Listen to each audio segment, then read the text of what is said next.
الحياة مش قاسية، بس نحنا كبشر بطبيعتنا ما منتعلم إلا لما ناكل كف مرتب.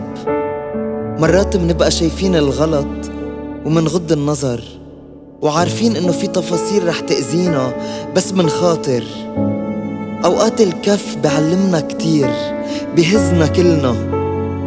بشع الشعور لما تحس إنك مذنب بحق حالك، أو تشوف قديش استصغرت حالك لدرجة في ناس ضحكت عليك من ورا طيبة قلبك.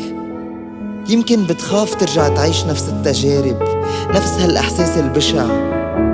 ما في ناس بتتغير مع الوقت، ما في عادات بشعة منتعود عليها، ما في أذية بتخف بعد اعتذار. تعلم من غلطك وما تقسى كتير على حالك، لأن في ناس هي هيك بشعة.